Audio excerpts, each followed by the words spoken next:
Oi, tudo bem? Vim trazer pra vocês mais um vídeo. E antes de tudo, não liguem o barulho atrás, que tá meio chovendo, tá meio um tempo de chuva hoje. Então vai ficar um pouquinho o barulho de chuva e de vento. Mas antes de eu começar essa palavra, gostaria de orar, pedindo para que o Senhor venha falar conosco aquilo que Ele deseja hoje. Amém? Amém, Espírito Santo de Deus, eu te convido, Pai, aqui nesse momento, para que o Senhor venha usar a minha vida, Pai, para falar sobre aquilo que o Senhor deseja entregar para os seus filhos hoje. Eu peço para que o Senhor venha abrir os nossos corações, para que a gente venha receber do Senhor aquilo que nós precisamos aprender, Pai. Fala conosco nesse momento, Deus, que o Senhor nos revele realmente aquilo que o Senhor deseja, Pai. Em nome de Jesus, amém. Eu queria falar um pouquinho com vocês hoje sobre Ezequiel, no capítulo 44, mais no versículo 28. Mas só para dar um contexto para vocês, nesse capítulo 44, o Senhor vai trazer dois exemplos de pessoas.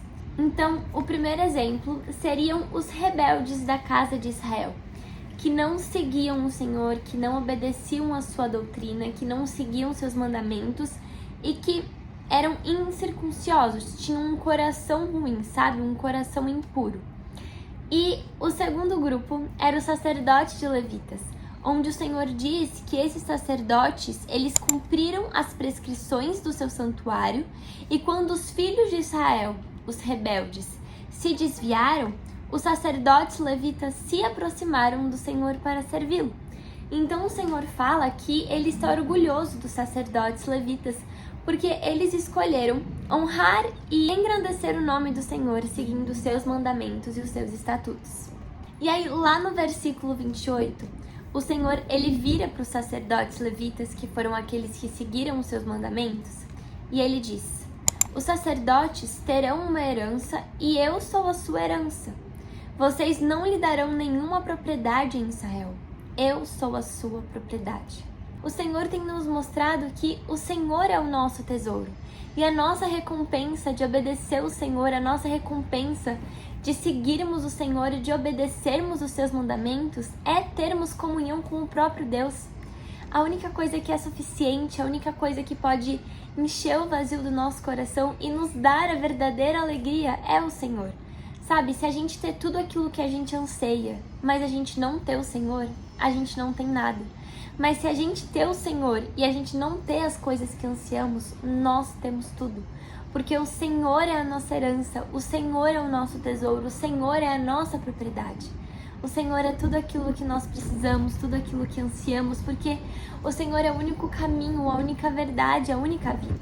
Jesus diz que nós só nos chegaremos ao Pai por meio de Jesus. Jesus é o caminho. Então nós temos que cada vez mais buscar o Senhor, sabe? Uma coisa que eu tenho aprendido muito com o Senhor é que a vida cristã não se baseia só em buscar o Senhor para chegar em um nível de intimidade e parar. Mas não, a vida cristã se baseia nos filhos do Senhor, buscando o Senhor cada vez mais e mais. Então a gente buscar hoje mais do que a gente buscou ontem e buscar amanhã mais do que a gente buscou hoje. Porque a única recompensa é o Senhor.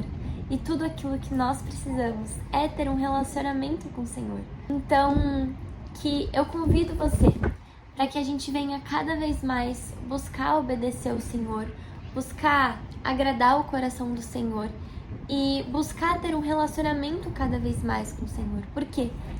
Porque quanto mais a gente se aproxima do Senhor, mais nós somos cheios dele e menos de nós.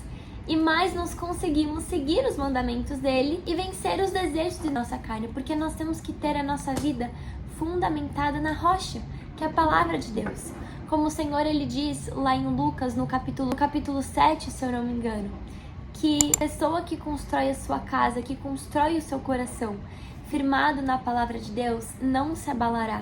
Mas aquela pessoa que não constrói a sua vida na palavra de Deus, quando vier a tempestade, ela se abalará.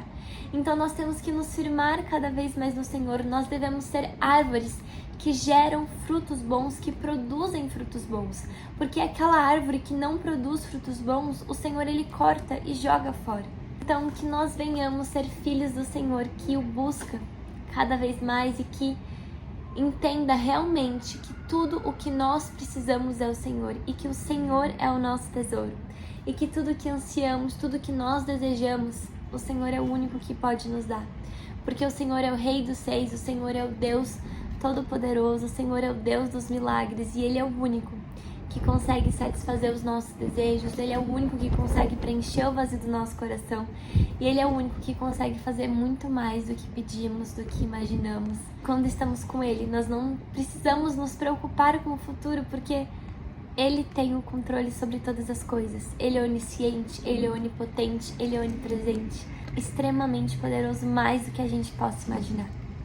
Então que você venha ter esse entendimento de que tudo o que você precisa está no Senhor.